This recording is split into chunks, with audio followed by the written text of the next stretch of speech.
Hey everybody, thanks for joining me today for the digital tank tour for Marsh. Today we're a little bit closer to my home on the south side. This is Webster1234's tank, and as you can see it looks like a very well stocked 125 gallon aquarium.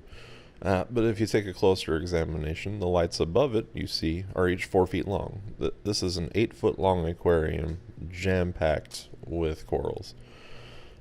Just the size of the red caps are huge. This is after he's already fragged them. And he's pointing out a couple of the ones that he's got now, but you can see his leather coral there on the right is just enormous. And you'll notice all over the place just giant colonies of neon green candy cane corals. It's a lot of LPS in here. He's not really an SPS stick kind of a guy.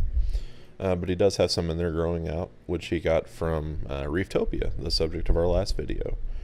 He was one of the guys that got a 10-piece frag pack, and if you look just right of center where that frog spawn is, you can see there's a little ledge kind of behind it and to the right, and that's where he's got them all stored now until they grow out. But front and center of this tank, you'll have an elegance coral there.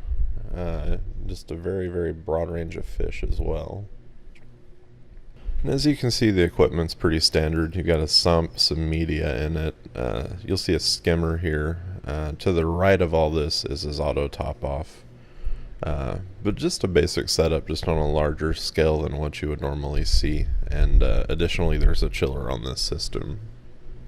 Now this system did catch my eye. It has a controller, but what struck me as odd is that I believe the pH was at 8.6 or so on this one, whereas to my knowledge 8.4 was about as high as you would want it to be. But either his probe is calibrated incorrectly, or it's going bad, or you just can't argue with the results. This guy's had insane growth. Pretty much everything in his tank has started out with just a frag. That red cap, it just started out as a piece the size of a $50, and now he's got 2 huge colonies of it. You can see a lot of good wave action there on the surface, so you can tell this tank has some really nice flow in it from all sorts of different directions.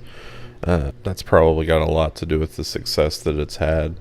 As far as the levels go for the system, I don't specifically remember what his targets were.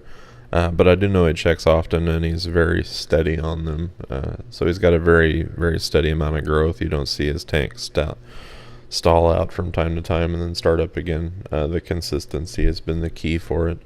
So with that in mind, I'm going to leave you now with some music and the shots of his tank.